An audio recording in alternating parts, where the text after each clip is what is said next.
नमस्कार मंडळी, स्वागत आहे तुमचं आमच्या चॅनलमध्ये। आवाज महामुंबईचा, शोध बातमीचा, कौल मनाचा। चला तर मग आमचे चॅनल लाईक करा, शेअर करा आणि सबस्क्राइब करा। धन्यवाद। 17वा श्री भैरवनाथ जत्रोत्सव सोहळा काटेतळी पोलादपूर 2026।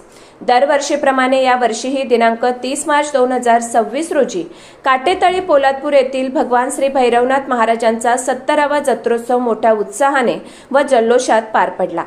पंचक्रोशीतील असंख्य ग्रामस्थ तसेच तालुक्याच्या बाहेरील खूप सारे पाहुणे मंडळी सुद्धा मोठ्या आनंदाने व उत्साहाने सदर जत्रा महोत्सवात सामील झाले होते। दरवर्षी येथील ग्रामस्थ तथा शेजारील अनेक खेड्यांमधील सहग्रामवासी या जत्रेच्या शोभेसाठी गगनचुंबी काठ्या नाचवत पालखी घेऊन येत असतात। या वर्षीच्या सदर जत्रा महोत्सवात श्री राजेंद्र सावंत यांनी सर्वात उंच अशी 50 फूट उंचीची सासनकाठी नाचवण्याचा आनंद घेतला।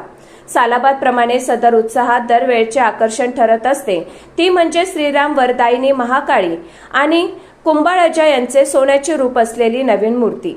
त्याचप्रमाणे सर्वांच्या नजरा वेधून घेते ती येथील पारंपरिक गगनचुंबी काठ्या नाचवत दमदार डीजे आणि खालूबाजा सोबत काटेतळी ते पोलादपूर पर्यंत नाचत गाजत निघणारी पालखीची मिरवणूक।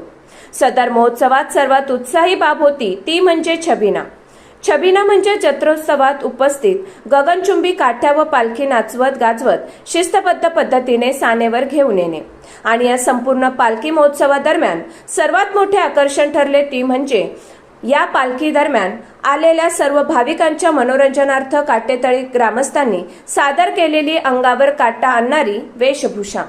आपल्या महाराष्ट्र भूमीच्या इतिहासाची साक्ष देणारा सिनेसृष्टीत गाजलेला चित्रपट छावा यातील छत्रपती श्री संभाजी महाराजांची वेशभूषा करून इतर सहकाऱ्यांसमवेत चित्रपटातील हुबेहूब भूमिका सादर करत तमाम रसिक जनतेचे लक्ष वेधून घेत धर्मवीर छत्रपती श्री संभाजी महाराज की जय अशा घोषणांनी जत्रेचा व पालखीचा उत्साह वाढवला। आणि या महाजल्लोषात असंख्य जनसमुदायाच्या गदारोळात हजारो भाविकांच्या उपस्थितीत मोठ्या उत्साहाने आणि आनंदाने हा श्री भैरवनाथ देवाचा पारंपरिक मनोरम्य जत्रोत्सव सोहळा पार पडला। आवाज महामुंबईचा चॅनलसाठी रंजिता मांडवकर, पोलादपूर।